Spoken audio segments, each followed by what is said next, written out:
Allí está. Va a entrar ahora. Pablo en persona. Pablo. El renegado Saulo. Con un hombre de Éfeso, un médico griego. Un gentil. Lleva gentiles a nuestro templo. Ahora lo tenemos. Llama a los otros. Y a los sacerdotes. Los cogeremos cuando salgan. Hasta aquí. No puedes ir más allá. Está prohibido. Mira esa lápida. Está escrita en latín y griego. Léela.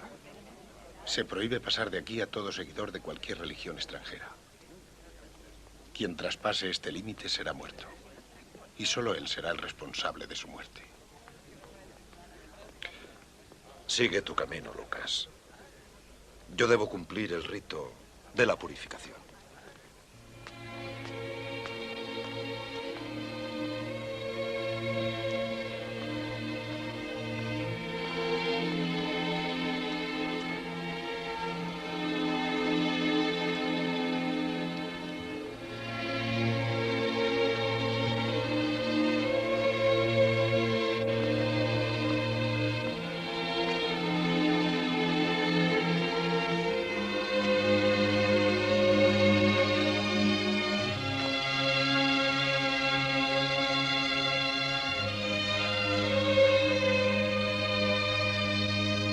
¡Ahí está! ¡Es él! ¡Es Saulo! ¡Matadlo!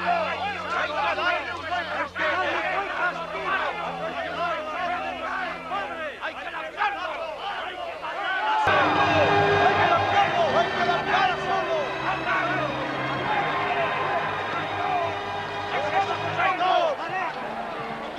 ¡Guardias, bajad ahí! ¡Y reprimid ese tumulto!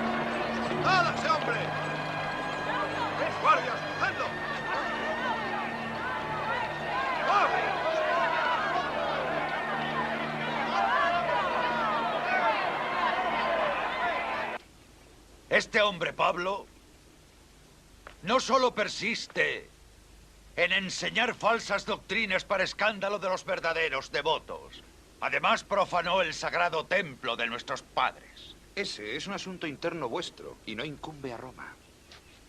Excelentísimo Festo, sus actos y palabras causaron detrimento al orden público y la tranquilidad.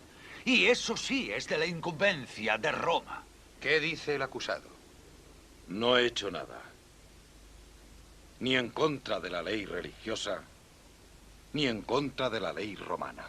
Ah, es la segunda parte la que me interesa. ¿Dices que no has cometido ningún delito contra el César? Lo repito.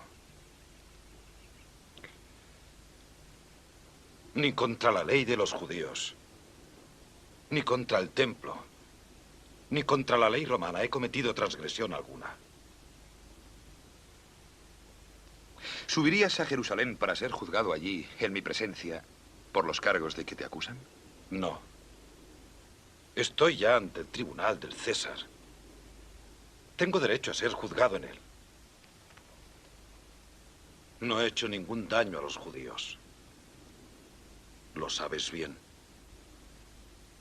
Ningún hombre puede entregarme a estos acusadores. Apelo al César. Eres ciudadano romano, dices. Julio Valerio, ¿está eso confirmado en los archivos? Lo está. Muy bien. Apelas al César. Ante el César serás llevado. Tiene que ser juzgado en Jerusalén según la ley judía. ¡No os lo podéis llevar a Roma! ¡No lo podéis llevar! ¡Despejad el patio! Ya lo habéis oído. ¡Fuera!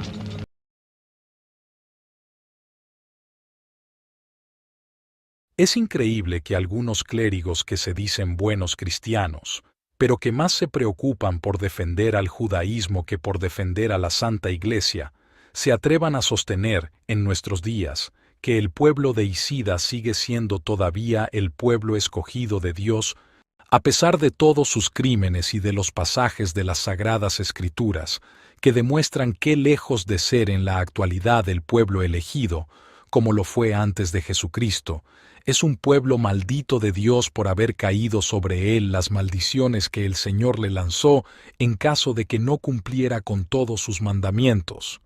Maldiciones que con mayor razón cayeron sobre los judíos por haber cometido el crimen más atroz y punible de todos los tiempos: desconocer, martirizar y crucificar a Dios, Hijo en persona.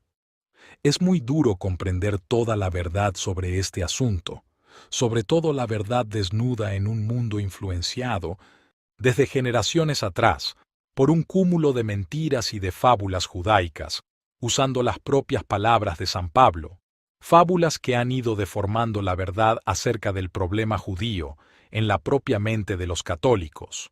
Es, pues, urgente que alguien se atreva a hablar claro, aunque resulte desagradable a todos los que en la cristiandad, con sus actitudes erróneas o de mala fe, se sientan heridos en carne propia.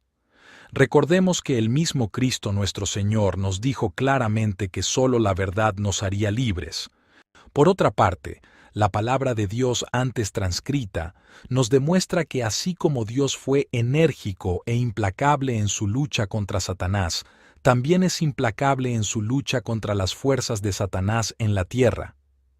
Esto deja sin fundamento los intentos del enemigo de maniatar a los cristianos con una moral derrotista y cobarde, basada en la idea de una supuesta caridad cristiana que ellos modelan a su antojo y cuyo uso prescriben para enfrentarse a las ya señaladas fuerzas de Satanás en la tierra. Moral que contradice visiblemente la actitud combativa y enérgica de Dios nuestro Señor en estos casos. Con los anteriores pasajes del Antiguo Testamento, que contienen lo que Dios nuestro Señor reveló por conducto de Moisés y de los profetas, queda echado por tierra el mito de que el pueblo judío es intocable, que nadie puede combatir sus crímenes porque es una especie de pueblo sagrado, pues ya se ha visto que Dios prescribió los castigos que haría caer sobre él si, lejos de cumplir con todos los mandamientos, los violara. La Santa Iglesia, al dar su aprobación a la política represiva del Santo Oficio de la Inquisición, obró en armonía con lo que Dios había previsto en el Antiguo Testamento y defendió a toda la humanidad, deteniendo durante varios siglos el progreso de la conspiración sangrienta que está por hundir al mundo en el caos y en la esclavitud más monstruosa de todos los tiempos. Nosotros, sinceramente, somos enemigos del derramamiento de sangre. Nuestro fervoroso anhelo es que las guerras desaparezcan de la faz de la tierra. Pero los judíos deben comprender que esas terribles matanzas que han sufrido a través de los milenios, además de estar anunciadas en el Antiguo Testamento como castigo divino, han sido la consecuencia, en su mayor parte, de una conducta criminal observada por los israelitas en el territorio de los pueblos que generosamente los dejaron inmigrar y les brindaron cordial hospitalidad. Si los hebreos en cada país que los recibe con los brazos abiertos pagan esa bondadosa acogida, iniciando una traidora guerra de conquista, organizando complots, haciendo estallar revoluciones y matando por millares a los ciudadanos de esa nación, es natural que sufran las consecuencias de sus actos criminales. Y si nosotros lamentamos el derramamiento de sangre hasta de los criminales, aunque tenga su justificación, con mayor razón lamentamos el derramamiento de sangre cristiana y gentil que los judíos hacen verter a torrentes con sus revoluciones masónicas y comunistas o con el terror rojo donde logran imponerlo. Si los judíos no quieren que en el futuro los pueblos reaccionen violentamente contra ellos, es necesario que demuestren su buena voluntad con hechos y no con promesas que nunca han cumplido. y que se abstengan de seguir agrediendo a dichos pueblos con sus organizaciones revolucionarias y terroristas de distinto género. Deberían disolver la masonería, los partidos comunistas y demás asociaciones que ellos utilizan como medio de dominación. También deberían libertar a los pueblos esclavizados por sus dictaduras comunistas, permitiéndoles la realización de elecciones libres. En una palabra, cesar la agresión que en todo el mundo realizan contra las distintas naciones, pues deben comprender que quien inicia una conquista está expuesto al contraataque que en legítima defensa le lance el agredido. Capítulo 5. Antisemitismo y cristianismo. En todas sus empresas imperialistas y revolucionarias, los judíos han empleado una táctica inconfundible para engañar a los pueblos, utilizando conceptos abstractos y vagos o juegos de palabras de significado elástico que pueden entenderse en forma equívoca y aplicarse de diferentes maneras. Aparecen, por ejemplo, los conceptos de igualdad, libertad, fraternidad universal y, sobre todo, el de antisemitismo, vocablo este último de elasticidad enorme, abstracción a la que van dando distintos significados y aplicaciones tendientes a encadenar a los pueblos cristianos y gentiles, con miras a impedir que puedan defenderse del imperialismo judaico y de la acción destructora de sus fuerzas anticristianas. La engañosa maniobra puede sintetizarse como sigue. Primer paso. Lograr la condenación del antisemitismo por medio de hábiles campañas y de presiones de todo género, insistentes, coordinadas y enérgicas, ejercidas por fuerzas sociales controladas por el judaísmo o ejecutadas por medio de sus agentes secretos introducidos en las instituciones cristianas, en sus iglesias o en sus estados. Para poder dar ese primer paso y lograr que los dirigentes religiosos y políticos de la cristiandad vayan, uno tras otro, condenando el antisemitismo, dan a este un significado inicial que lo representa. Primero, como una discriminación racial del mismo tipo que la ejercida por los blancos de ciertos países contra los negros o por los negros contra los blancos. También presentan el antisemitismo como un racismo que discrimina por inferiores a otras razas, contrario a las enseñanzas y a la doctrina del mártir del Gólgota, que estableció y afirmó la igualdad de los hombres ante Dios. Segundo, como simple odio al pueblo judío, que contradice la máxima sublime de Cristo, amaos los unos a los otros. Tercero, como ataque o condenación al pueblo que dio su sangre a Jesús y María. A este, los judíos le han llamado el argumento irresistible, dando al antisemitismo inicialmente esos u otros significados análogos. Han logrado los judíos o sus agentes infiltrados en la cristiandad sorprender la caridad, la bondad y buena fe de muchos gobernantes cristianos e incluso de jerarcas religiosos, tanto de la Santa Iglesia Católica como de las iglesias protestantes y disidentes, para que, cediendo a tan bien organizadas como oscuras y persistentes presiones, se formulen censuras o condenaciones abstractas y generales contra el antisemitismo, sin entrar en detalles sobre lo que realmente se condena o sobre lo que significa ese antisemitismo censurado, dejando así impreciso y vago lo que fue realmente objeto de condenación, con peligro de dejar a los judíos y a sus agentes dentro de la cristiandad como únicos intérpretes de tan graves decisiones. Cuando los jerarcas religiosos, sometidos a inconfesables presiones, tienen por lo menos el cuidado de definir lo que entienden por ese antisemitismo que condenan, el peligro es menor, ya que en la condenación quedan bien precisos los términos de lo que se condena, por ejemplo, la discriminación racial o el odio a los pueblos. Así, aunque los judíos tengan, de todos modos, la audacia de pretender una interpretación más amplia del antisemitismo para extender mañosamente el radio de acción de la condenación, es más fácil descubrir y demostrar el sofisma en todos sus alcances. Segundo paso. Después que los judíos o sus agentes secretos logran esas condenaciones del antisemitismo, dan a este vocablo un significado muy distinto del que le asignaron para obtener tales condenaciones. Entonces, serán antisemitas. Primero Panash, los que defienden a sus países de las agresiones del imperialismo judaico, haciendo uso del derecho natural que tienen todos los pueblos de defender su independencia y su libertad. Segundo, los que critican y combaten la acción disolvente de las fuerzas judaicas que destruyen la familia cristiana y degeneran a la juventud con la difusión de falsas doctrinas o de toda clase de vicios. Tercero, los que en cualquier forma censuran o combaten el odio y la discriminación racial que los judíos se creen con derecho a ejercer en contra de los cristianos, aunque hipócritamente traten de ocultarlo, y los que, en alguna forma, denuncian las maldades, delitos y crímenes cometidos por los judíos contra los cristianos, musulmanes o demás gentiles y demandan el merecido castigo. Cuarto, los que desenmascaran al judaísmo como dirigente del comunismo, de la francmasonería y de otros movimientos subversivos, pidiendo que se adopten las medidas necesarias para impedir su acción disolvente en el seno de la sociedad. 5. Los que en cualquier forma se oponen a la acción judía tendiente a destruir a la Santa Iglesia y a la civilización cristiana en general. Este juego sucio salta a la vista.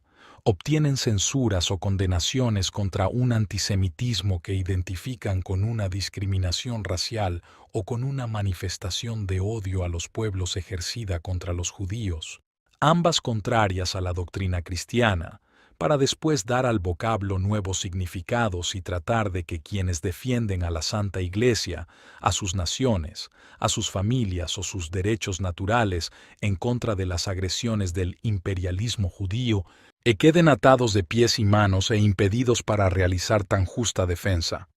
Para lograrlo, las fuerzas hebreas públicas y secretas montan un aparato estruendoso de propaganda y de lamentos, quejándose clamorosamente de los antisemitas, que son los que hacen uso de tales derechos de legítima defensa. Certero que esta afirmación, el judío es el culpable. El judío es el culpable y la división azul luchó por ello. Son algunas de las proclamas antisemitas que se lanzaron durante una marcha neonazi en Madrid. El homenaje a la División Azul fue convocado por organizaciones fascistas como Juventud Patriótica, España 2000 o la Falange. Ahora la Fiscalía investigará lo ocurrido. La Federación de Comunidades Judías lo había solicitado.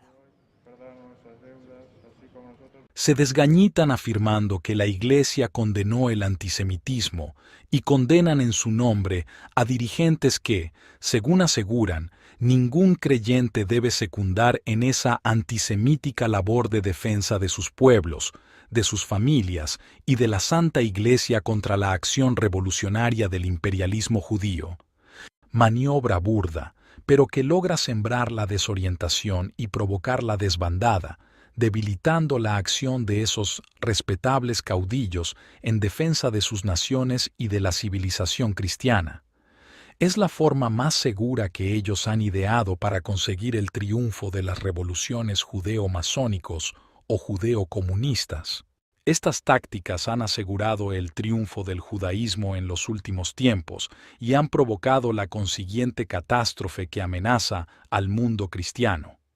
Por ello, este asunto debe ser estudiado a fondo y meditado por todos los que estamos obligados a defender a la Santa Iglesia y a nuestra patria del imperialismo anticristiano que representa el judaísmo moderno. Un ejemplo de estas increíbles maniobras nos lo presenta el siguiente caso. El respetable escritor católico don Vicente Risco nos describe cómo ciertas organizaciones, fundadas para lograr la conversión de los judíos, han sido más eficaces para defender a la raza judía que para convertirla.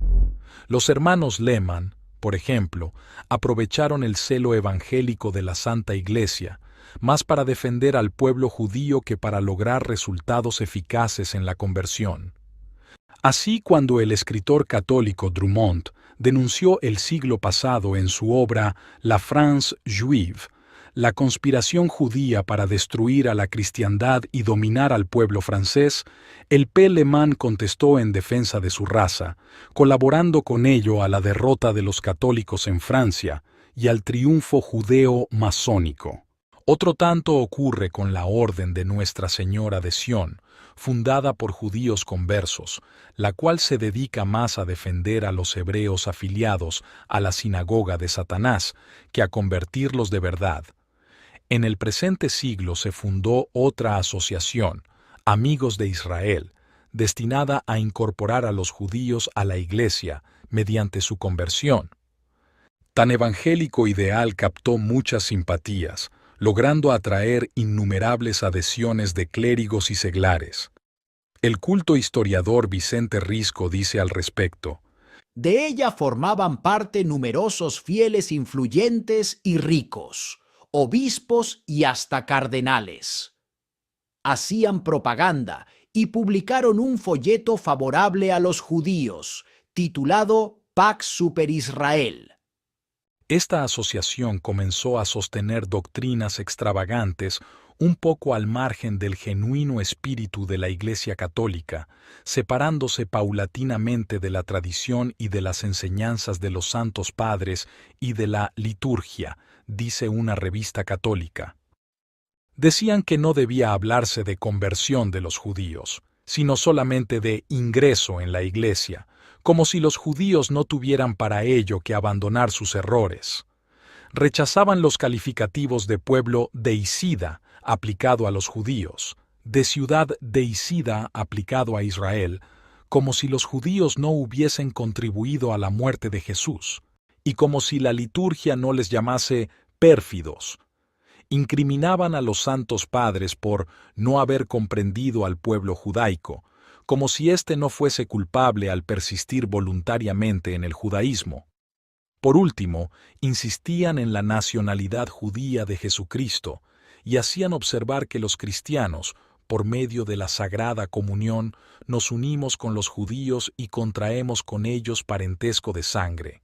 Naturalmente, esto era ya demasiado aventurado. La Iglesia no podía tolerarlo, y la Sagrada Congregación del Santo Oficio no tuvo más remedio que intervenir.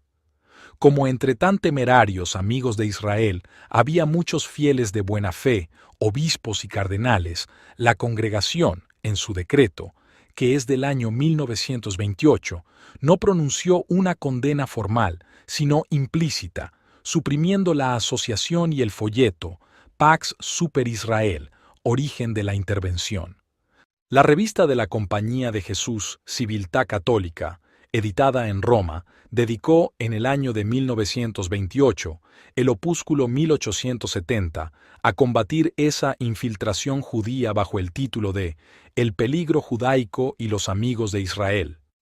La asistencia divina fue patente, una vez más, al quedar desbaratada esta nueva conjura llevada a las más altas esferas de la Santa Iglesia. Este ejemplo tiene gran actualidad, porque según hemos sabido, los israelitas están tramando algo mucho más grave para el Concilio Vaticano II. Este libro se escribió antes de dicho concilio, en donde, aprovechándose del santo celo de la unidad cristiana y de la conversión de los judíos, tratan de lograr que se aprueben resoluciones respecto a los hebreos que no solo contradigan la doctrina sostenida por la Santa Iglesia durante siglos, sino que, en forma casi imperceptible para la gran mayoría de los padres del concilio, constituyan, tales resoluciones, una condenación tácita de la política observada por papas y concilios anteriores durante 1500 años. Respecto a la asociación filosemita, Amigos de Israel, de la cual formaban parte cardenales, obispos y fieles, y su folleto Pax Super Israel, su condenación implícita por el Santo Oficio mediante el decreto de supresión del año 1928, no fue cosa fácil. Hubo lucha encarnizada en las más altas esferas de la Iglesia, según se dice en fuentes dignas de crédito, Y cuando sus miembros vieron inevitable la disolución de la sociedad y la prohibición consiguiente, dieron un contragolpe desesperado, aprovechándose nuevamente de la caridad cristiana y de la buena fe de los altos jerarcas de la Santa Iglesia para lograr que se condenara también el antisemitismo, considerándolo como una manifestación del odio de razas contrario a las prédicas de Cristo nuestro Señor, basadas en el sublime lema: amaos los unos a los otros. Así lograron, después de ejercer influencias y presiones múltiples, que el Santo Oficio que disolvía a la Asociación Filosemita promulgara un decreto el 25 de marzo del mismo año en el cual se establecía que la Santa Iglesia, así como reprueba todos los odios y animosidades entre los pueblos, así condena el odio contra el pueblo en otros tiempos escogido por Dios. Este odio que hoy de ordinario se designa con la palabra antisemitismo. Como de costumbre, el judaísmo, por medio del grupo condenado Amigos de Israel y su publicación Pax Super Israel, consiguió también una condenación del antisemitismo, identificándolo como un odio a determinado pueblo, odio incompatible con las prédicas de amor de Cristo nuestro Señor. Con posterioridad ha tratado de hacer caer esa condenación sobre los católicos que defienden de la conspiración judía a la Santa Iglesia, a su patria y a sus hijos, dándole a la palabra antisemitismo otro significado distinto del que sirvió de base a la condenación. Con esta técnica seguida por los judíos, cuando algún católico de Estados Unidos pide que se castigue a los espías hebreos por entregar secretos atómicos a Rusia, dando al comunismo poder para avasallar al mundo, se le dice que eso es antisemitismo, condenado por la Iglesia y que debe callarse. Si alguien denuncia a los judíos como dirigentes del comunismo y de la masonería y pone en claro sus deseos de destruir a la Santa Iglesia, será también condenado por antisemita.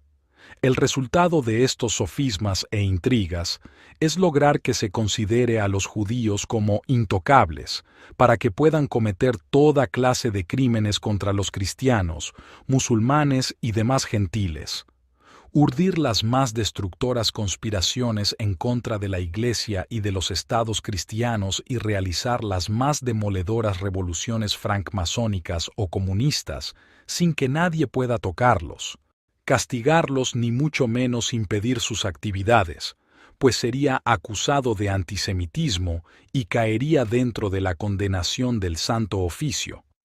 Si los dirigentes de esta benemérita institución, Sagrada Congregación del Santo Oficio, que disolvieron la organización filojudía Amigos de Israel y su folleto Pax Super Israel, se hubieran dado cuenta del mal uso que iban a hacer, el judaísmo y todos sus agentes, del decreto que condena el odio a todos los pueblos, y por lo tanto, al pueblo judío, se habrían quedado, sin duda, horrorizados. Si se quiere ver más claramente la patraña urdida por el judaísmo a este respecto, basta con tener en cuenta un ejemplo muy elocuente que hace ver lo malévolo de estos verdaderos malabarismos, realizados por los hebreos y sus cómplices, con la palabra antisemitismo. ¿Qué les parecería a los judíos si, partiendo de la base de que la Santa Iglesia condena el odio de unos pueblos contra otros, se hubiera llegado durante la guerra pasada a la conclusión de que dicha condena incluye el odio al pueblo alemán, llamado por analogía antigermanismo, para luego declarar ilícita toda lucha contra los nazis, ya que estos eran alemanes, y que combatirlos es una manifestación de antigermanismo, condenado previamente? ¿Hubieran los judíos aceptado semejante manera de razonar, permitiendo que al amparo de estos juegos de palabras se pretendiera declarar intocable a la Alemania nazi? Ante un silogismo semejante, los judíos, como su antecesor Caifás, hubieran desgarrado sus vestiduras protestando contra los criminales juegos de palabras, lo cual no obsta para que los hebreos, con tranquilidad y cinismo, utilicen estos equívocos para tratar de impedir que los cristianos puedan defenderse. Watson estuvo en tendencia en Internet por dos razones muy contrastantes. La primera de ellas, porque políticos israelíes la acusaron de antisemita, es decir, de mantener una actitud hostil hacia los judíos. Esto después de que la actriz de 31 años posteó en su perfil de Instagram una imagen de un mitin pro-palestino en la que sobresale la frase "solidaridad es un verbo", y que acompañó con una cita de la académica Sara Ahmed, donde precisamente se aborda el significado de la solidaridad, lo que desató que figuras como Danny Danon, ex embajador de Israel ante las Naciones Unidas, replicara la publicación en su Twitter junto con la leyenda 10 puntos de Gryffindor por ser antisemita. Los judíos acechan actualmente a la Santa Iglesia como antes acechaban a Cristo nuestro Señor. Recordemos cuántas veces sus dirigentes, sacerdotes, escribas y fariseos le tendían lazos y le ponían trampas para lograr que se contradijera y perdiera su influencia sobre el pueblo, o para tratar de colocarlo en una situación falsa que les permitiera justificar su asesinato.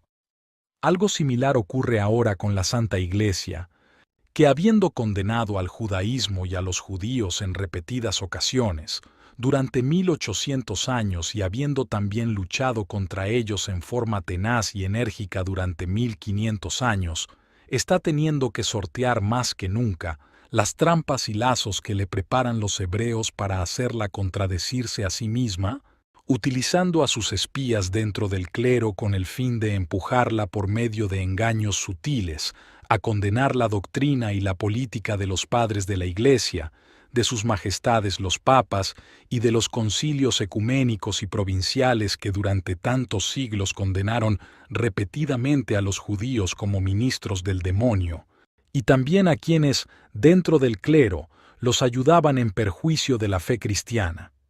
En cuanto a las condenaciones del racismo, ocurre algo por el estilo.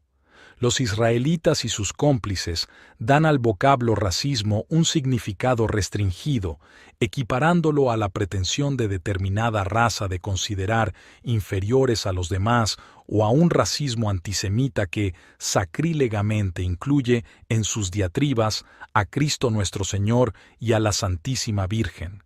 Los judíos y sus colaboradores dentro del clero quieren lograr con tan impresionantes argumentos una condenación del racismo en general, para luego acusar los judíos y a sus colaboradores dentro del clero como racistas a todos los que luchan en defensa de la Iglesia y de su patria, en contra de la agresión, infiltración y dominio judaicos. Además, debemos tomar en cuenta que eso de condenar al racismo en una forma explotable por los hebreos es peligrosísimo para la Iglesia católica, ya que existen bulas de los papas, Paulo III y Paulo IV, prohibiendo y confirmando la prohibición del acceso a las dignidades de la Iglesia a los católicos de raza judía.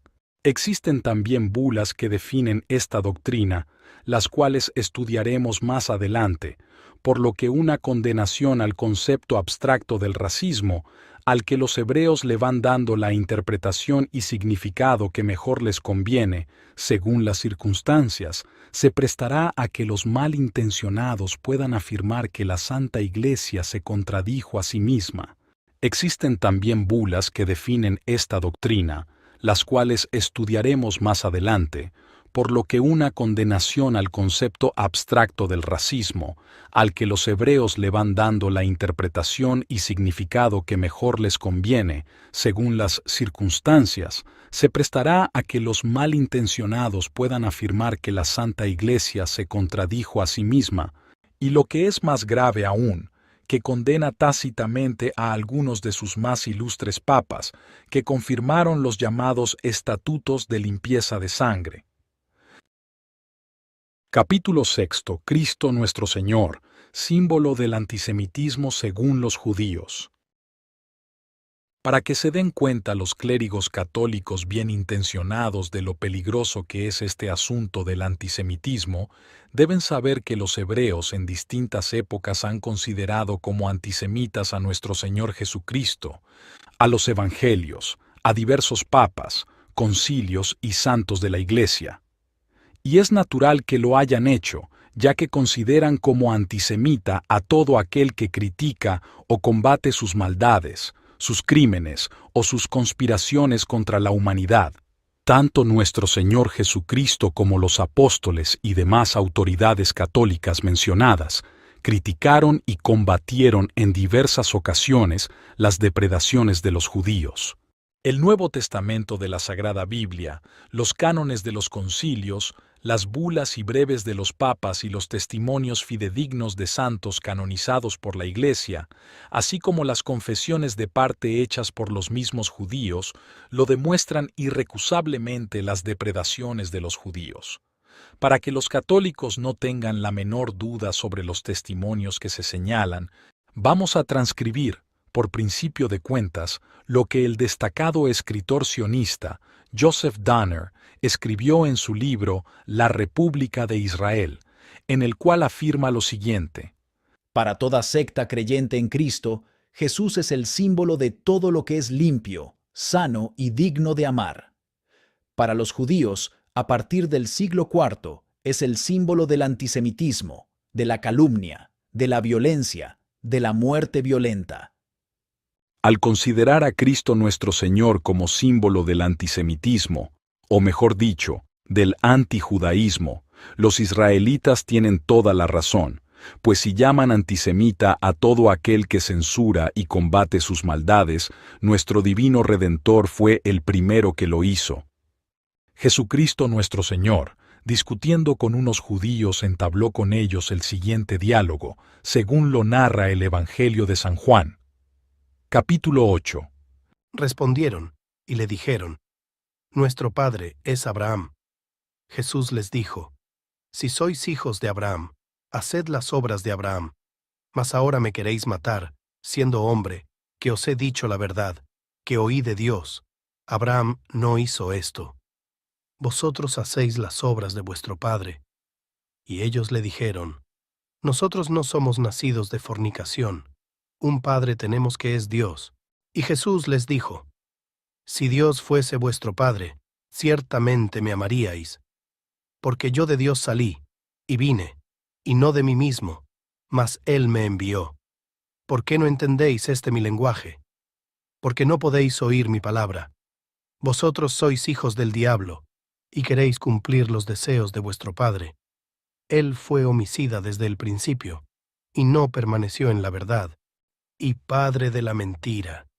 El que es de Dios, oye las palabras de Dios. Por eso vosotros no las oís, porque no sois de Dios. Los judíos respondieron y le dijeron: ¿No decimos bien nosotros que tú eres samaritano y que tienes demonio? Jesús respondió: Yo no tengo demonio, mas honro a mi Padre, y vosotros me habéis deshonrado. Los judíos le dijeron: Ahora conocemos que tienes demonio. Abraham murió y los profetas, y tú dices: El que guardare mi palabra no gustará muerte para siempre. Y este pasaje de Evangelio termina con estos versículos. Y los judíos le dijeron: ¿Aún no tienes 50 años y has visto a Abraham? Jesús les dijo: en verdad os digo, que antes que Abraham fuese, yo soy. Tomaron entonces piedras para tirárselas, mas Jesús se escondió y salió del templo.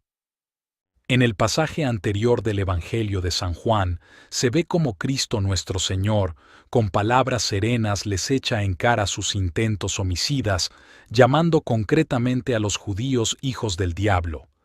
Este pasaje tan ilustrativo muestra cómo los hebreos desde esos tiempos tenían las mismas malas ideas que ahora.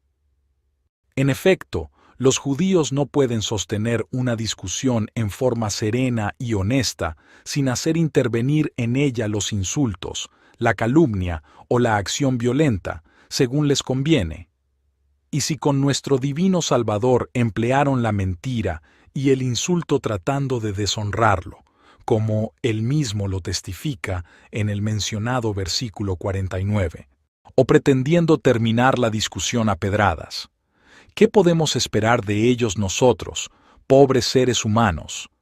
En el capítulo 23 del Evangelio según San Mateo, nuestro Señor Jesucristo, refiriéndose a los dirigentes judíos que tanto lo combatieron, los llama hipócritas, versículos 13, 14, 15, llenos de iniquidad, versículo 28, necios, ciegos, versículo 17, limpios por fuera y llenos de rapacidad y de inmundicia por dentro, versículo 25, sepulcros blanqueados, que parecen de fuera hermosos a los hombres, y dentro están llenos de huesos de los profetas, versículo 31. Maestra, bendice a mi hija. Osana, el hijo de David. No debes dejar que los niños usen esas palabras. Sabes que es blasfemia. Y tú eres el responsable. ¿No habéis leído los salmos? De las bocas de los niños y lactantes salen alabanzas perfectas. Osana. Osana. Osana. Reza por nosotros, Jesús. Osana. Osana. Hijo de David. Osana. Coge a mi hijo, Jesús. Osana. Bendícenos, Jesús. ¿Con qué autoridad haces estas cosas? Antes de contestar, os haré una pregunta. ¿De dónde recibió autoridad para bautizar Juan el Bautista? ¿Del cielo o de los hombres? No lo sabemos, lo ignoramos. Muy bien. No decís nada. Yo tampoco os diré con qué autoridad hago estas cosas.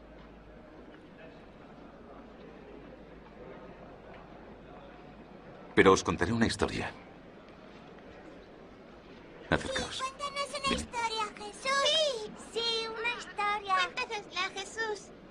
Había una vez un hombre que tenía 2 hijos. Un día le dijo al primogénito: ve a trabajar en la viña. Y el hijo dijo: no. Pero luego lo pensó mejor y fue. Luego el hombre dijo exactamente lo mismo a su segundo hijo, quien dijo: por supuesto. Pero no fue a la viña. Decid, ¿cuál de los 2 hizo caso a su padre? El primero. El segundo. El segundo. Sí, el primero.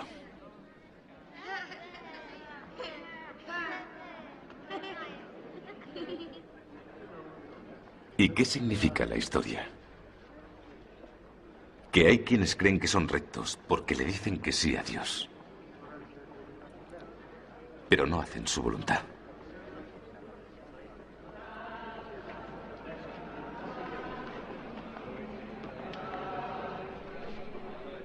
El Bautista vino a vosotros honradamente, pero no le creísteis. Incluso cuando visteis que había pecadores que creían y se arrepentían. Ellos entrarán en el reino de los cielos antes que vosotros. Maestro, ese hombre nació ciego. Acepta su vida tal como es. ¿Por qué cambiarla? Vive en la oscuridad. Y mientras yo esté en el mundo, yo soy la luz del mundo. ¡No! ¡Dejadme los ojos en paz! ¡No quiero que me los toquéis! ¡No me toquéis los ojos! ¡No! ¡Me estás haciendo daño! ¡Me escuecen! ¿Qué me has hecho? ¿Qué me has puesto? Lavadle los ojos. Venga, metámosle en el agua. ¡Vamos! Dejad paso, dejad paso. ¿Pero se va a curar? Ven con nosotros y lo verás. El maestro ha curado a un ciego. ¿Puede ver? No creo que pueda ver. ¡Ha buscado el agua en ¡Dadle un baño! ¡Vamos! ¡Lavadle bien! ¡Metedle dentro! ¡Venga! ¡Metedle dentro! ¡Dámelo el agua en su vida! ¡Bueno!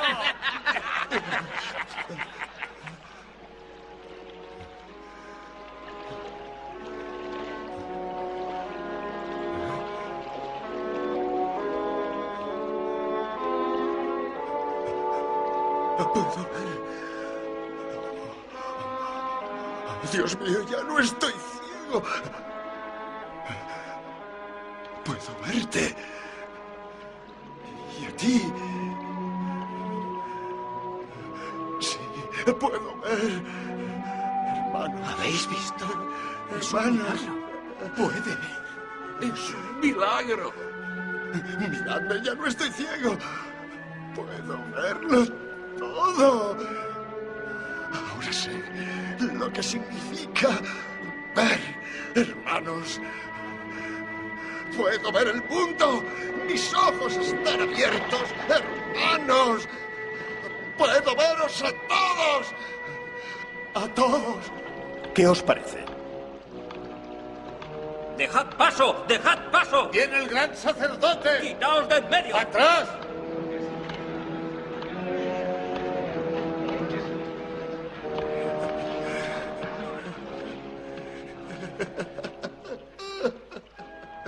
¿Qué tienes que decir? ¿Qué tienes que decir del hombre que te ha curado? Es un profeta. No hay duda alguna. ¿Qué has dicho? La vista te la ha devuelto Dios, no ese hombre, es un pecador. No lo sé. No sé si es un pecador o no. Pero sí sé una cosa.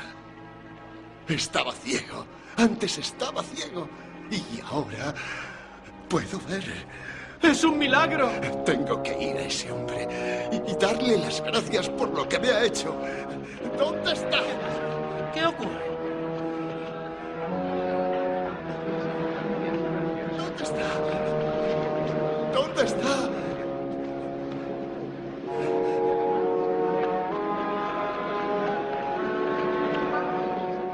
¿Ha curado un ciego? ¿Ha curado a un ciego? ¿Dónde está? Maestro. Puedo ver. Puedo ver.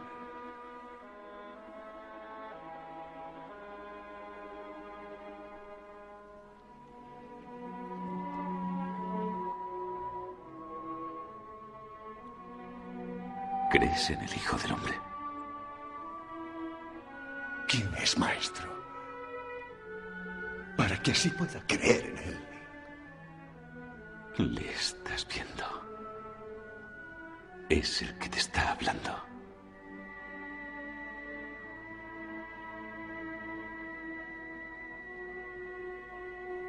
Sí, creo. Señor.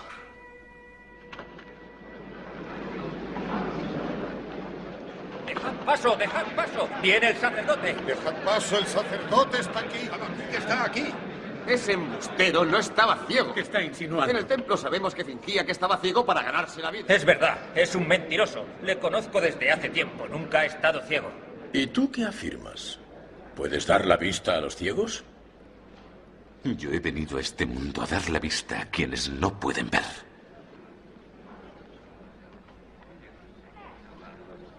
Y a quitar la vista a quienes sí pueden ver.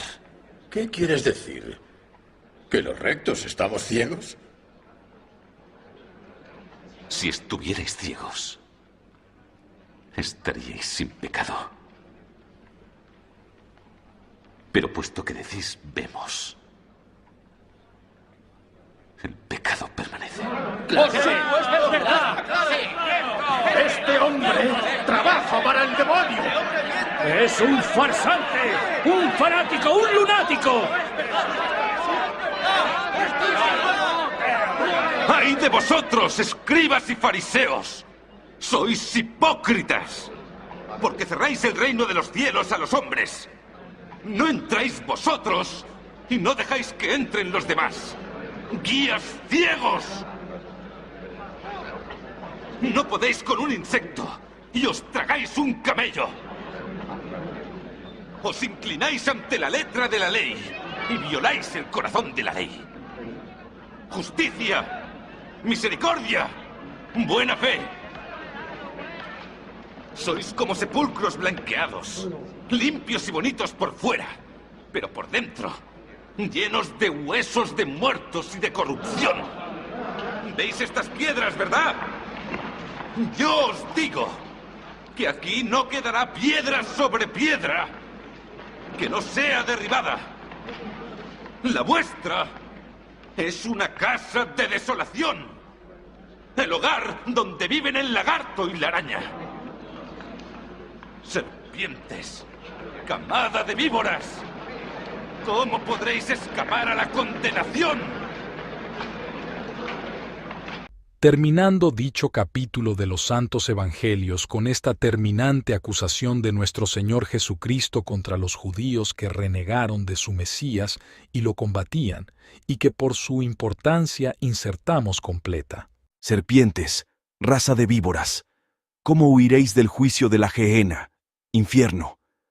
Por esto he aquí, yo envío a vosotros profetas y sabios, y doctores, y de ellos mataréis, y crucificaréis, y de ellos azotaréis en vuestras sinagogas, y los perseguiréis de ciudad en ciudad, para que venga sobre vosotros toda la sangre inocente que se ha vertido sobre la tierra, desde la sangre de Abel el justo, hasta la sangre de Zacarías, hijo de Baraquías, al cual matasteis entre el templo y el altar. En verdad os digo, que todas estas cosas vendrán sobre esta generación. Jerusalén, que matas los profetas y apedreas a aquellos que a ti son enviados, ¿cuántas veces quise allegar a tus hijos, como la gallina allega sus pollos debajo de las alas, y no quisiste? Cristo nuestro Señor, mejor que nadie, denuncia aquí los instintos asesinos y crueles de los judíos, siendo comprensible por qué en la revelación que hizo a su discípulo amado y que éste consignó en el Apocalipsis, llamó a los judíos que desconocieron a su Mesías, la sinagoga de Satanás. Denominación tan acertada como divina que en los siglos posteriores fue usada por la Santa Iglesia Católica con mucha frecuencia como designación del judaísmo criminal y conspirador, ya que desde que asesinó al Hijo de Dios no ha cesado de cometer toda clase de crímenes contra Dios y contra la humanidad. Por nuestra parte, en el presente libro utilizaremos el término sinagoga de Satanás para identificar con frecuencia al judaísmo moderno, ya que difícilmente se podrá encontrar un calificativo más apropiado que el concebido por Cristo nuestro Señor. Muy difícil será encontrar entre los caudillos que han combatido al judaísmo en la era cristiana, quienes hayan usado palabras tan duras en su contra como las que usó el propio Jesucristo. No es, pues, de extrañar que el escritor judío Joseph Donner, en su obra citada, asegure que los judíos consideran a Cristo como símbolo del antisemitismo. Máxime cuando muchos cristianos y gentiles han sido acusados de antisemitismo por ataques mucho más leves. Por eso es tan peligroso que los clérigos cristianos bien intencionados se dejen arrastrar por aquellos que no lo son, a lanzas condenaciones generales y vagas del antisemitismo que los expone a condenar al propio Cristo nuestro Redentor, a sus apóstoles, santos y papas, calificados como antisemitas por la sinagoga de Satanás. También es peligroso que lo hagan, porque los judíos tratan luego de utilizar tales condenaciones como una nueva patente de corso capaz de facilitarles la ejecución y garantizarles la impunidad en toda clase de crímenes, delitos y conspiraciones contra la humanidad, que ni siquiera podrá defenderse eficazmente de ellos. Es preciso tener en cuenta que en todo país o institución en que el judaísmo llega a tener influencia suficiente, ya sea con sus actividades públicas o de manera secreta, por medio de su quinta columna, lo primero que hace es lograr una condenación del antisemitismo que impida o paralice, según el caso, cualquier intento de defensa. Cuando logran con sus engaños imponer una situación tan irregular, cualquier complot, cualquier traición, cualquier crimen o delito político tan solo podrá ser castigado si es cometido por un cristiano o un gentil, pero no si los cometen uno o más judíos. Si alguien quiere imponer en este caso la sanción a los responsables, escuchará el clamor de las campañas de prensa, radio y de cartas, artificialmente organizadas por el poder oculto judaico, protestando airadamente contra el brote de antisemitismo que, cual peste odiosa, acaba de surgir. Esto es a todas luces injusto, increíble y absurdo, ya que los judíos carecen del derecho de exigir un privilegio especial que les permitía impunemente cometer crímenes, traicionar a los pueblos que les dan albergue y organizar conspiraciones y revueltas con el fin de asegurar su dominio sobre los demás. Sin distinción de razas o religiones, toda persona u organización responsable de la comisión de esta clase de delitos debe recibir el merecido castigo. Esta verdad no puede ser más evidente y simple, y aunque los judíos no lo quieran, está plenamente vigente también para ellos. Es también muy frecuente que los judíos, además de aprovechar las condenaciones del antisemitismo en la forma que ya se ha visto, utilicen otro ardid con iguales fines. Este artículo se basa en el sofisma, urdido por los mismos judíos y secundado por clérigos católicos y protestantes que consciente o inconscientemente les hacen el juego, consistente en afirmar en forma solemnemente dogmática que es ilícito luchar contra los judíos porque son el pueblo que dio su sangre a Jesús.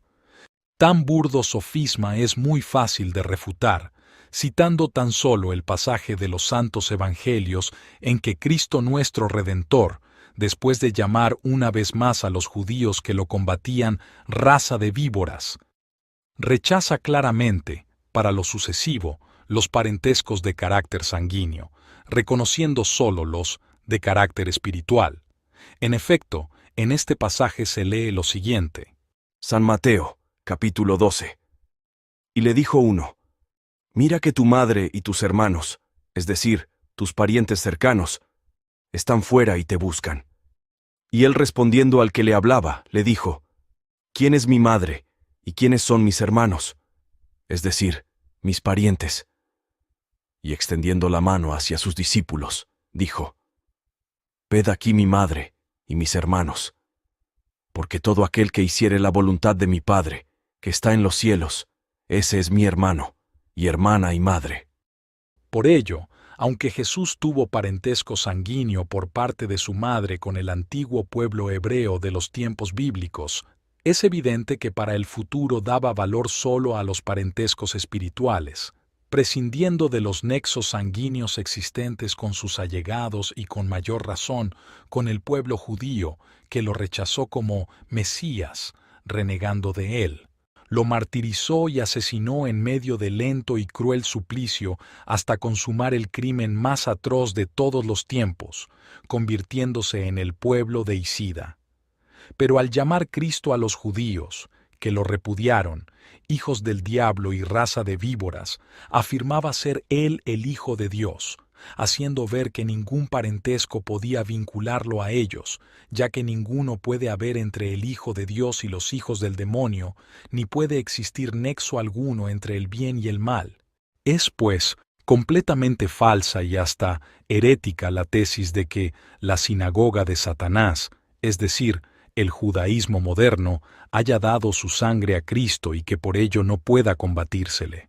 Si fuera cierta tan infame tesis, ni Jesucristo mismo, ni sus apóstoles, ni muchos santos, concilios y papas, lo habrían combatido. Es absurdo identificar al primitivo pueblo hebreo de Abraham, Isaac, Jacob, Moisés, María Santísima y los apóstoles, que recibió el privilegio divino de ser el pueblo escogido del Señor, con los judíos posteriores, quienes al violar la condición impuesta por Dios para ser pueblo escogido, se hicieron acreedores por sus crímenes, apostasías y maldades al título de la sinagoga de Satanás. El privilegio de pueblo escogido de Dios ha sido heredado por la Santa Iglesia de Cristo, verdadera sucesora espiritual del primitivo pueblo hebreo de los tiempos bíblicos. Las profecías del Antiguo Testamento respecto al verdadero pueblo de Dios rigen para la Iglesia de Cristo, que actualmente es, según la doctrina de la Iglesia, el verdadero pueblo de Dios. Por lo tanto, considerar ahora pueblo de Dios al de Israel es negar los efectos de la venida de Cristo y negar la razón de ser del cristianismo.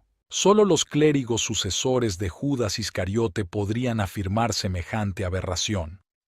En la misma confusión en que incurren los clérigos cristianos que hacen el juego a la sinagoga de Satanás, cayeron, aunque con objetivos completamente opuestos, ciertos sectores extremistas del nazismo, los cuales, en su afán de combatir al judaísmo internacional, inventaron una doctrina racista que, identificando en forma tan absurda como blasfema al pueblo escogido de Abraham, Isaac, Moisés, María Santísima y los apóstoles con la sinagoga de Satanás, o sea, con el judaísmo moderno, repudiaron por igual a unos y a otros, como miembros de una raza indeseable, sosteniendo una tesis inaceptable para los cristianos. Los alemanes anticomunistas que en forma tan heroica están luchando contra el imperialismo soviético deben meditar serenamente este asunto, para que aquellos que están combatiendo contra el judaísmo satánico no cometan de nuevo el error de los nazis extremistas que los lleve a esa absurda y anticristiana confusión de tipo racista, que además de ser injusta, equivocada y blasfema, provocaría la indignación de los cristianos en estos momentos en que es necesaria la unión de todos los hombres honrados del mundo, de todos los que creen en Dios y en la causa del bien, para combatir a la bestia judeo-comunista que avanza incontenible y sanguinaria, amenazando por igual a toda la humanidad, sin distinción de razas o de religiones. Para dar una prueba contundente de lo peligroso que es formular condenaciones generales del antisemitismo, vamos por último a citar un documento irrefutable, el de una de las obras oficiales más importantes del judaísmo contemporáneo, la Enciclopedia Judaica Castellana, publicada en 1948 por la editorial Enciclopedia Judaica, México, D.F., y en cuya elaboración colaboraron, entre otros, Ben-Zion Uziel, gran rabino de Tierra Santa, Máximo Yagubski, del Departamento Latinoamericano del American Jewish Committee de Nueva York, profesor Dr. Hugo Bergman, catedrático y exrector de la Universidad Hebrea de Jerusalén, Isidor Meyer, bibliotecario de la American Jewish Historical Society de Nueva York, Chaim Nahum Effendi, gran rabino de Egipto, Dr. Georg Herlitz, director de los Archivos Centrales Sionistas de Jerusalén, y muchísimos otros destacados dirigentes y hombres de letras del judaísmo mundial. Lo más importante es que dicha enciclopedia judía, en la palabra antisemitismo, hace una definición de lo que los hebreos consideran como tal, diciendo entre otras cosas lo siguiente. En la Edad Media, con el establecimiento de la Iglesia cristiana como religión de Estado y su expansión en Europa, empezó la persecución de los judíos por los cristianos. Los motivos fueron al principio puramente religiosos. La autoridad espiritual de la Iglesia no quedó en realidad establecida sino muy imperfectamente. A medida que la herejía levantaba la cabeza, la persecución se hacía más intensa y se abatía comúnmente también sobre el judío, perenne y cómoda cabeza de turco. Frente a los esfuerzos propagandísticos de la Iglesia, el judío era el negador constante. Gran parte del antisemitismo cristiano se debía a la transformación del ritual religioso que la Iglesia había adoptado del judaísmo en simbolismo antijudío. La fiesta judía de la Pascua se relacionó con la crucifixión, y los sermones empezaron a llamar a los judíos pérfidos, sanguinarios, etc., y a excitar contra ellos los sentimientos del pueblo. Se les atribuían poderes mágicos y maléficos debido a su alianza con Satanás. El mundo católico llegó a creer que los judíos sabían que la doctrina cristiana era la verdadera, pero que se negaban a aceptar esa verdad y que falsificaban los textos bíblicos para impedir su interpretación cristológica. La alianza judía con Satanás no era una alegoría para la mentalidad medieval, ni invento de un clero fanático. El mismo Evangelio, Juan 8:44, decía que los judíos son hijos del diablo. Los ministros de la Iglesia recalcaban constantemente el satanismo de los judíos y los llamaban discípulos y aliados del diablo. La constante acusación eclesiástica del deicidio, de su sed de sangre cristiana, de sus azotamientos mágicos de crucifijos, de su irrazonabilidad y de sus malos instintos, produjeron un cuadro demasiado horrible para que no ejerciera los efectos más profundos sobre las muchedumbres. Aunque la Iglesia trató de contener, por medio de bulas papales y encíclicas, el odio popular que ella misma había creado, los sentimientos antijudíos de la época se tradujeron en excesos del populacho, en matanzas de judíos, expulsiones, conversiones forzadas. Y después de citar los enciclopedistas hebreos, las leyes antijudías de algunos monarcas cristianos, algunas de las cuales dicen haber sido inspiradas por varios padres de la Iglesia, como Ambrosio y Crisóstomo, concluyen afirmando que, sin embargo, la legislación más hostil provenía de la misma Iglesia, de sus concilios, de los acuerdos papales y del derecho canónico, cuya severidad creció constantemente desde el siglo IV hasta el XVI. Una de las últimas manifestaciones de la literatura judía, que sostiene la tesis de que la Iglesia ha sido injusta contra los judíos desde que los romanos condenaron a Cristo, son los libros de Jules Isaac, Jesús e Israel, y el reciente, L'enseignement du mépris, enaltecidos por el escritor y político Karl Bo. Las presiones constantes de quienes, dentro de la Santa Iglesia, sirven a los intereses del judaísmo, dirigidas a obtener condenaciones ambiguas del antisemitismo, no pueden tener otro objeto siniestro que lograr que la Iglesia acabe condenándose a sí misma, ya que los judíos que se sienten más que nadie autorizados para definir el antisemitismo consideran a la Santa Iglesia, como aquí puede verse, como la responsable principal de un feroz antisemitismo cristiano. Capítulo 7. El pueblo de Isida. Recordemos que la asociación Amigos de Israel, de la que formaban parte incluso cardenales y obispos, fue disuelta por Pío XI, por conducto de la Sagrada Congregación del Santo Oficio en el año de 1928. Entre las novedades escandalosas que dicha asociación divulgó, se encuentra la afirmación de que el pueblo judío no fue de Isida, contradiciendo lo sostenido por la Santa Iglesia durante casi 20 siglos. Condenada implícitamente por la Iglesia, esta asociación fue disuelta por el decreto mencionado. Nadie imaginaba que volvieran a resurgir sus aventuradas y, según algunos, hasta heréticas tesis hasta que, con gran sorpresa, se comprobó que más de 30 años después, los judíos las han hecho resucitar, siendo secundados por un grupo numeroso de clérigos que, desafiando la condenación implícita del Santo Oficio, aseguran que es completamente falso que nuestro Señor Jesucristo haya sido muerto por los judíos, siendo los romanos los verdaderos responsables del asesinato, debido a lo cual es injustificado llamar deicida al pueblo judío.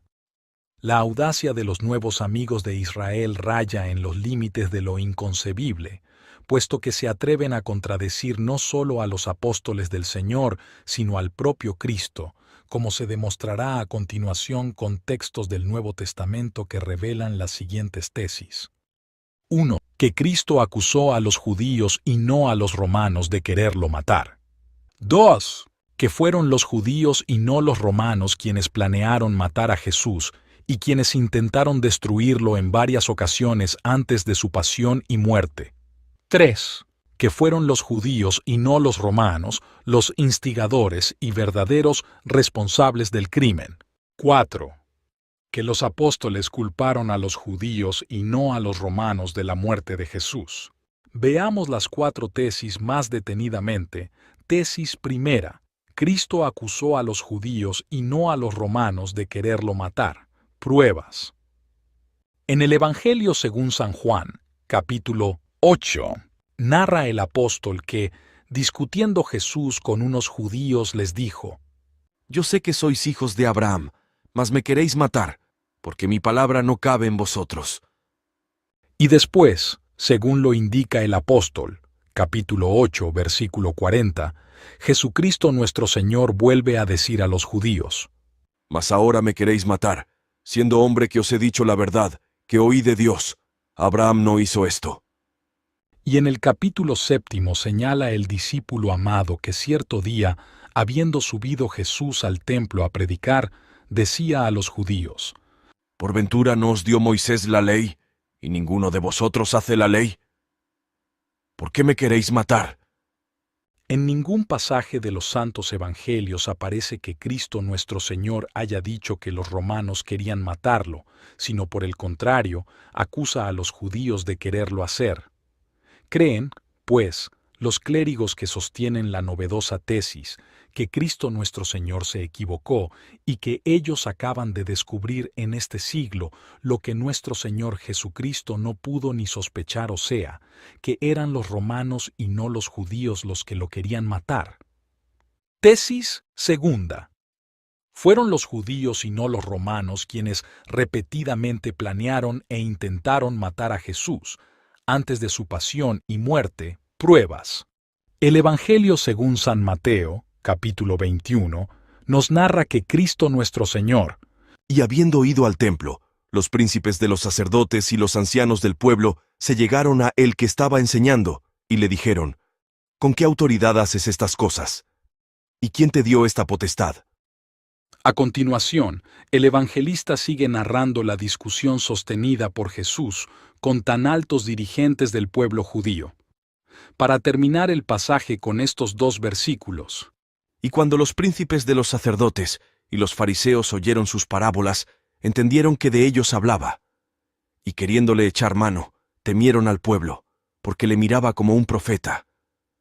Este pasaje muestra que los intentos de agresión no partían de judíos irresponsables, sino de los principales dirigentes del pueblo judío, que eran entonces los príncipes de los sacerdotes y los ancianos del pueblo, así como los fariseos, que también eran de influencia decisiva en el gobierno de esa nación. En el Evangelio de San Marcos, capítulo 3, se lee lo siguiente. Y entró Jesús de nuevo en la sinagoga, y había allí un hombre que tenía una mano seca, y le estaban acechando, si sanaría en día de sábado, para acusarle. Y mirándolos alrededor con indignación, condolido de la ceguedad de su corazón, dice al hombre: «Extiende tu mano». Y la extendió, y le fue restablecida la mano. Mas los fariseos, saliendo de allí, entraron luego en consejo contra él con los herodianos, buscando medios de hacerle perecer. Se ve entonces que los sectores dirigentes del pueblo judío habían tramado la muerte de Jesús mucho antes de que fuera llevado a Pilatos, sin que exista, en cambio, ningún pasaje de los evangelios que indique alguna intención o plan de los romanos tendiente a realizarla. San Juan consigna que habiendo sanado en sábado Jesús al paralítico, los judíos lo perseguían diciendo, capítulo 5, versículo 18. Y por esto los judíos tanto más procuraban matarlo, porque no solamente quebrantaba el sábado, sino porque también decía que era Dios su Padre, haciéndole igual a Dios. En el Evangelio de San Lucas, el apóstol nos relata cómo, estando Cristo en Nazaret, fue el sábado a la sinagoga y empezó a predicar, causando gran disgusto en muchos de los asistentes con sus prédicas. Dice el evangelista, capítulo 4, versículos 28, 29. Y fueron en la sinagoga todos llenos de saña, oyendo esto, y se levantaron y lo echaron fuera de la ciudad, y lo llevaron hasta la cumbre del monte, sobre la cual estaba edificada su ciudad, para despeñarlo.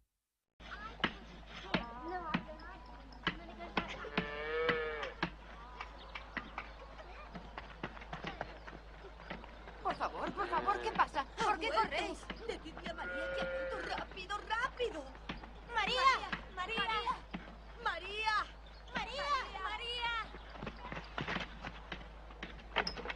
María, tu hijo ha vuelto, está en la sinagoga. Ha ido directo a la sinagoga, le he visto.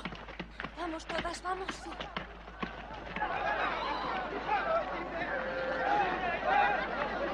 El Espíritu del Señor está sobre mí, porque Él me ha ungido para dar buenas nuevas a los pobres. Me ha enviado para consolar a los afligidos, a predicar la liberación a los cautivos, a dar la vista a los ciegos, a poner en libertad a los maltratados, a proclamar el año del Señor. Amén.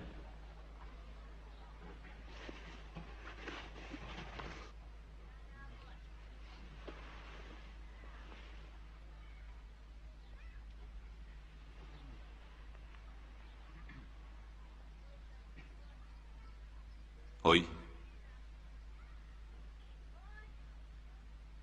ante vosotros, las Escrituras se han cumplido. ¿Qué se han cumplido? ¿Habéis oído? ¿Pero cómo se puede atrever a decir una cosa así? ¿Qué quieres decir?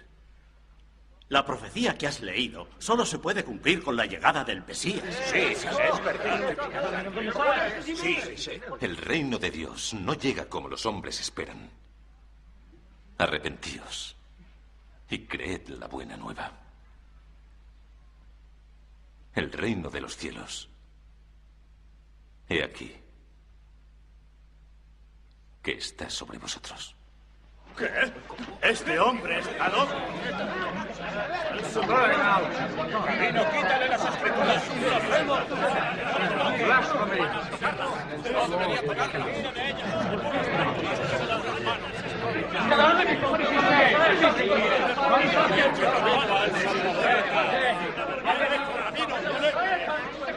He oído hablar de ti. Lo siento. Un profeta nunca es aceptado en su tierra.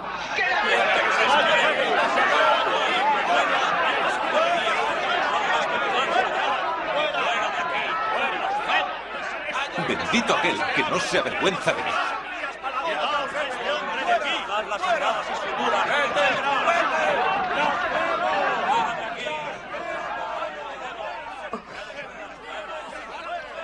Ante nosotros, las Escrituras se han cumplido. ¿Qué pasa en la sinagoga? Vamos a ver. Están gritando mucho.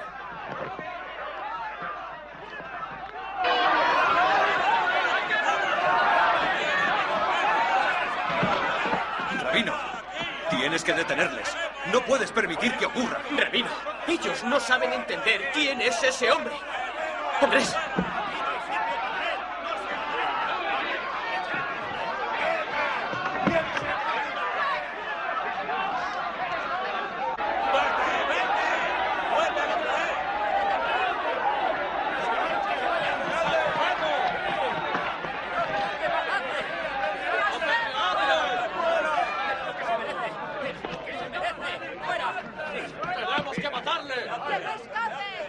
Si en su propio pueblo intentaron matarlo, quiere decir que los deseos de asesinarlo eran generales, no solo confinados a los dirigentes judíos de Jerusalén. Nuevamente San Juan señala, capítulo 7, versículo 1. Y después de esto andaba Jesús por la Galilea, porque no quería pasar a la Judea, por cuanto los judíos le buscaban para matarle. Más claro no puede ser este pasaje. En toda Judea los judíos buscaban a Jesús para matarlo, mas no habiendo llegado su hora, él prefería no entrar a esa región. Fueron varios los intentos y conjuras previas para matar a Jesús. Fueron los judíos también, y no los romanos, los que prepararon la conspiración final que dio como resultado su muerte. Tesis tercera. Fueron los judíos y no los romanos, los instigadores y verdaderos responsables del crimen. Pruebas. En el Evangelio de San Lucas, capítulo 22, dice el apóstol: Y estaba ya cerca la fiesta de los Acimos, que es llamada Pascua, y los príncipes de los sacerdotes y los escribas buscaban cómo harían morir a Jesús. A su vez, en el Evangelio según San Juan, capítulo 11, se encuentra lo que sigue. Y los príncipes de los sacerdotes y los fariseos juntaron concilio y decían: ¿Qué hacemos? Porque este hombre hace muchos milagros. Mas uno de ellos, llamado Caifás, que era el sumo pontífice de aquel año, les dijo: Vosotros no sabéis nada, ni pensáis que os conviene que muera un hombre por el pueblo, y no que toda la nación perezca. Y así, desde aquel día, pensaron cómo le darían la muerte. Por lo cual, no se mostraba ya Jesús en público entre los judíos. San Lucas dice que fueron los judíos y no los romanos quienes sobornaron a Judas para que entregara a Cristo. Capítulo 22. Y Satanás entró en Judas, que tenía por sobrenombre Iscariotes, uno de los 12. Y fue, y trató con los príncipes de los sacerdotes, y con los magistrados, de cómo se lo entregaría. Y se holgaron, y concertaron de darle dinero, y quedó con ellos de acuerdo. Y buscaba razón para entregarlo sin concurso de gentes. Fueron, por tanto, los judíos y no los romanos, quienes tramaron el complot final para asesinar a Cristo nuestro Señor, y quienes además pusieron los medios para capturarlo, dando dinero a Judas Iscariote.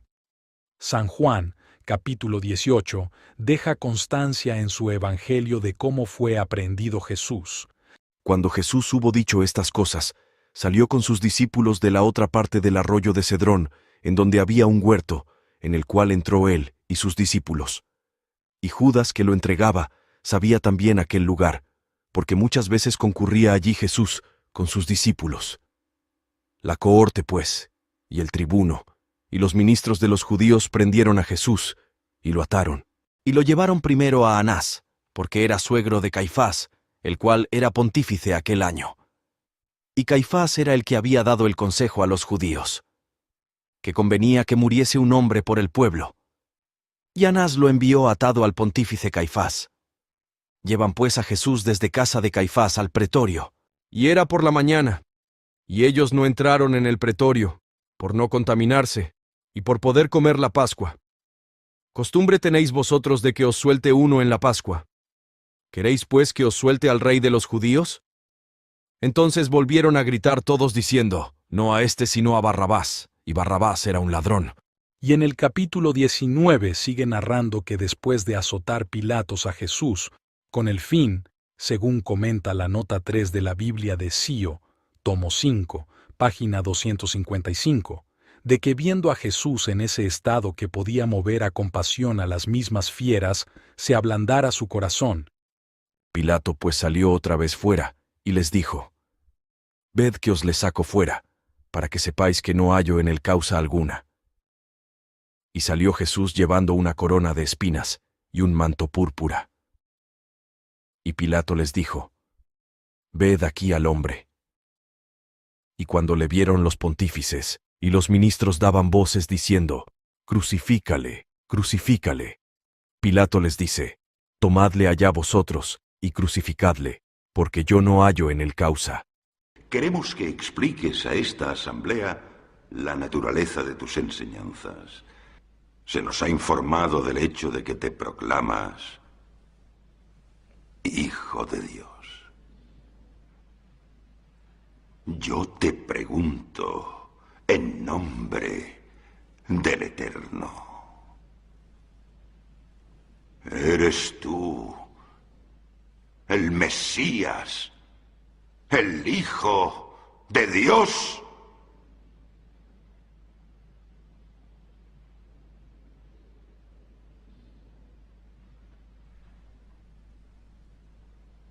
Lo soy.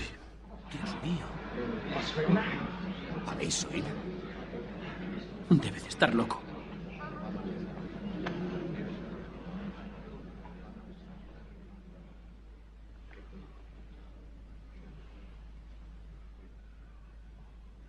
Y veréis al Hijo del Hombre sentado a la derecha del poder de Dios. Escucha, oh Israel. El Señor nuestro Dios, el Señor es uno.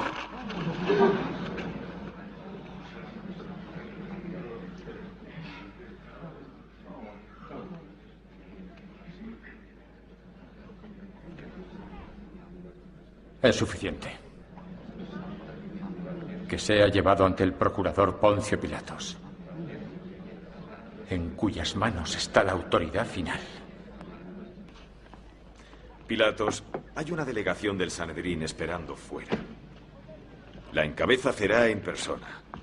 Traen a ese predicador Jesús de Nazaret con ellos. Quieren que le juzgues tú. ¿Que le juzgue? ¿Cerá en persona?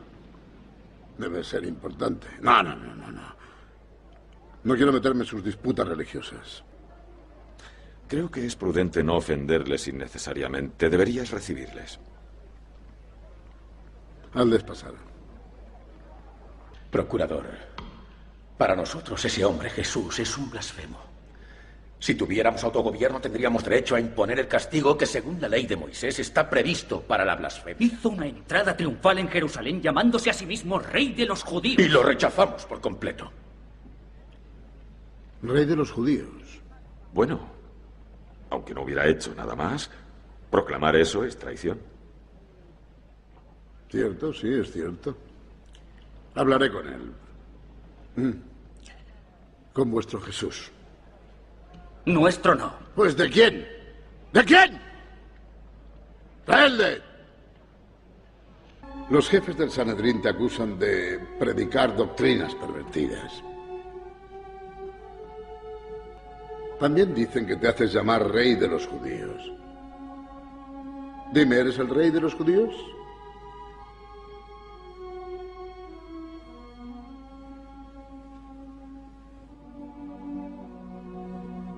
Si mi reino fuera de este mundo, mis seguidores habrían luchado para impedir que me capturasen. Oh, hablas de un reino. Por tanto, debes ser rey. ¿Eres rey? Lo soy.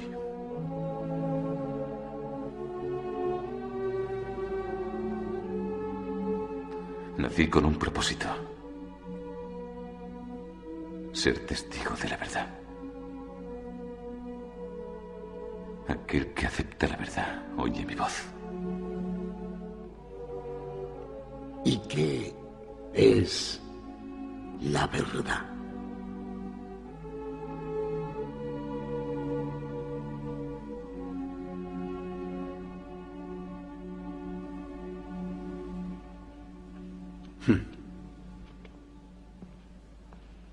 Este hombre no es un delincuente.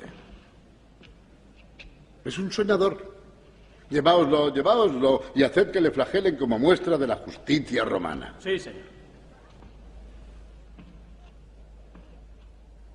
Hablemos francamente. ¿Por qué el Sanedrín considera a ese hombre tan peligroso que te envía a ti para asegurarse de que sea condenado? Tal vez por las mismas razones por las que tú, procurador, si le conocieras como nosotros, también le encontrarías peligroso. Los judíos le respondieron: Nosotros tenemos una ley, y según la ley debe morir, porque se hizo hijo de Dios. Y ellos gritaban: Quita, quita, crucifícale. Les dice Pilato: ¿A vuestro rey he de crucificar? Respondieron los pontífices: No tenemos rey, sino a César. Y entonces se lo entregó para que fuese crucificado. Y tomaron a Jesús, y le sacaron fuera. Y llevando su cruz a cuestas salió para aquel lugar, que se llama Calvario, y en hebreo Gólgota. Y allí lo crucificaron, y con él a otros dos, de una parte, y a Jesús en medio. A Pilatos le ocurrió lo que a otros que no son de esa raza de víboras, utilizando las propias palabras de Cristo, quien no se imaginó hasta qué grado llegaría su crueldad, pues es algo excepcional en la historia de la humanidad. Y es que, habiendo renegado de su Dios y Señor, cayeron hasta lo más profundo del abismo. Si con Jesús hicieron lo que hicieron, ya no puede extrañarnos el horrible crimen ritual que estuvieron realizando los judíos durante varios siglos, de cuyos monstruosos casos existen irrefutables testimonios, incluso de santos de la Iglesia Católica. Este crimen ritual consistía, según es sabido, en capturar un inocente niño cristiano y someterlo, en Viernes Santo, a todas las torturas de la pasión, haciéndole padecer la muerte cruel que dieron a Cristo nuestro Señor. Reproducían con sangre fría, en el infeliz niño, la pasión y muerte de Jesús. La veneración que se rinde aquí en Italia al B. Simoncino de Trento y al B. Lorenzino de Marostica tienen precisamente su origen en que ambos fueron martirizados por los judíos. Todo esto nos parecería increíble si no existieran pruebas irrefutables de su realización, no solo a través de la Edad Media, sino también en la Edad Moderna. Solo una raza de víboras, como la calificara el Hijo de Dios, raza fría e inmisericorde, asesina de Jesucristo, puede haber llegado a esos extremos de Besania, que aún hoy día seguimos presenciando en los países comunistas, en donde con lujo de crueldad torturan y matan a millones de cristianos y gentiles. Mientras la bestia permaneció encadenada, según los términos del Apocalipsis de San Juan, durante 1000 años, es decir, del siglo V al siglo XV, se redujo a crucificar niños indefensos, a escupir crucifijos e imágenes de María Santísima, a ultrajar objetos sagrados, a intentar enlodar la santa memoria de Jesús y de María con blasfemias y calumnias horrendas. Pero cuando la bestia se desató, a principios del siglo XVI, terminó por arrollar al mundo en los siglos XIX y XX. Ya no se redujo entonces a escupir y ensuciar sacrílegamente a los crucifijos, ni a las imágenes de María Santísima, ni a calumniar horriblemente la memoria de éstos. A falta de otros objetivos, ya no fue necesario que reconcentrara todo su odio y toda su crueldad sobre niños inocentes. Libre el monstruo apocalíptico de sus cadenas, libre ya de las leyes eclesiásticas y civiles que mantenían a los judíos encerrados en los guetos, separados de los cristianos, sin la prohibición de ocupar puestos dirigentes en la sociedad una tras otra, desatando su odio diabólico sobre toda la cristiandad, que en los países comunistas está siendo sistemáticamente destruida.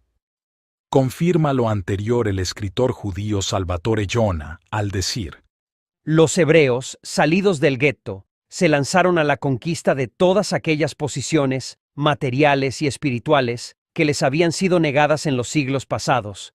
Solo la mano que martirizó a Jesucristo puede ser capaz de organizar checas y policías secretas para cometer crímenes espantosos y en número escalofriante, que no tienen paralelo en la historia. San Marcos, en el capítulo 14 de su Evangelio, nos dice: ellos cuando lo oyeron, se holgaron, y prometieron darle dinero, y buscaba ocasión oportuna para entregarle. Es necesario hacer notar que Judas no intentó siquiera entregarlo a los romanos, sino a los judíos, porque eran ellos, y no los romanos, los interesados en matar a Cristo. Por otra parte, no fueron los romanos, sino los judíos, los que pagaron a Judas por su traición. Con un pasaje que demuestra cómo fueron los dirigentes espirituales y civiles del pueblo judío y no los romanos los que mandaron aprehender a Jesús, San Marcos continúa: y estando aún él hablando, llega Judas Iscariotes, uno de los 12, y con él grande tropel de gente, con espadas y palos, de parte de los príncipes de los sacerdotes, y de los escribas y de los ancianos.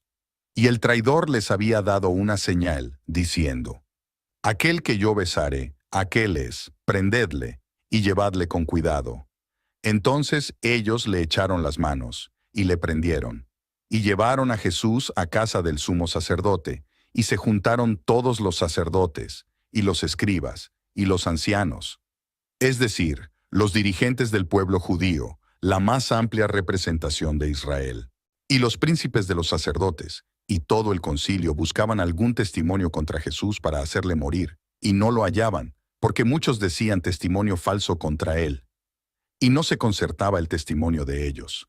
Y levantándose en medio el sumo sacerdote, preguntó a Jesús diciendo: ¿no respondes alguna cosa a lo que éstos atestiguan contra ti? Mas él callaba, y nada respondió.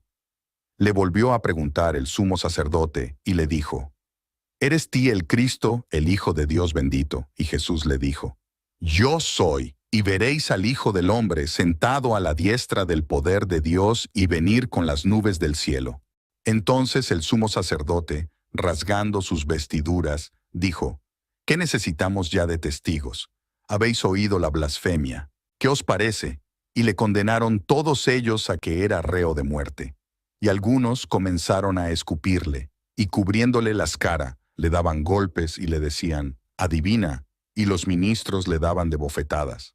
Durante cerca de 2000 años, todo el mundo se ha quedado horrorizado de la crueldad y dureza de corazón demostradas por los judíos en el martirio de su propio Dios, crueldad y sadismo que se ha manifestado con posterioridad en donde quiera que intervienen, especialmente en aquellos países en los que han logrado imponer su dictadura totalitaria, socialista o comunista. Los santos evangelios nos muestran claramente tres, de las que han sido y siguen siendo, armas favoritas del judaísmo en su lucha contra la cristiandad, el engaño, la calumnia y el crimen. Las tres, utilizadas implacablemente hasta contra su Dios y Señor. Posteriormente las utilizan contra toda la humanidad, habiéndoles valido el nombre que tan justamente ostentan de padres del engaño y de la calumnia. Con estas innobles armas abaten fácilmente a los más firmes defensores de nuestra fe, quienes caen sin remedio ante el ataque traidor de los agentes del judaísmo metidos en la Iglesia. Los supremos gobernantes y dirigentes de Israel, el sumo pontífice Caifás, los príncipes de los sacerdotes, los ancianos, magistrados, escribas, herodianos y hasta los influyentes fariseos, fueron responsables del deicidio, puesto que en un principio la masa seguía a Cristo y los que planeaban su muerte temían al pueblo, pero poco a poco fueron los sacerdotes y dirigentes envenenando el ambiente y convenciendo al pueblo en contra de Jesús, hasta que por fin consiguieron enfrentar a las turbas contra su Mesías, como lo prueba el siguiente pasaje del Evangelio según San Mateo. Capítulo 27. Y venida la mañana, todos los príncipes de los sacerdotes y los ancianos del pueblo entraron en consejo contra Jesús, para entregarle a la muerte, y lo llevaron atado y lo entregaron al presidente Poncio Pilato. Por el día solemne acostumbraba el presidente entregar libre al pueblo un preso, el que querían. Y a la sazón tenía un preso muy famoso, que se llamaba Barrabás. Y habiéndose ellos juntado, les dijo Pilato, ¿a quién queréis que os entregue libre? ¿A Barrabás o por ventura a Jesús, que es llamado el Cristo? Mas los príncipes de los sacerdotes y los ancianos persuadieron al pueblo que pidiese a Barrabás y que hiciese morir a Jesús. Y el presidente le respondió y dijo, ¿a cuál de los dos queréis que os entregue libre? Y dijeron ellos, a Barrabás. Pilato les dice, pues ¿qué haré de Jesús, que es llamado el Cristo? Dicen todos, sea crucificado. El presidente les dice, pues ¿qué mal ha hecho? Y ellos levantaban más el grito, diciendo, sea crucificado. Y viendo Pilato que nada adelantaba, sino que crecía más el alboroto, tomando agua, se lavó las manos delante del pueblo, diciendo, inocente soy yo de la sangre de este justo, allá os lo veáis vosotros. Y respondiendo todo el pueblo dijo, sobre nosotros y sobre nuestros hijos sea su sangre. Entonces les soltó a Barrabás, y después de haber hecho azotar a Jesús, se lo entregó para que lo crucificasen. Este pasaje, por sí solo, constituye una prueba de plena culpabilidad de los judíos en el asesinato de Cristo nuestro Señor. Demuestra también la responsabilidad que tuvo el pueblo judío en este crimen, pues, no obstante que sus dirigentes religiosos y civiles y sus representantes legales lo premeditaron, lo prepararon y lo consumaron, a última hora el pueblo en masa pudo haberlo salvado, pidiendo a Jesús en lugar de Barrabás, en vez de lo cual pidió que se dejara libre a este último y exigió que se crucificara a Jesús, aunque cayese sobre ellos y sus descendientes la sangre del Hijo de Dios.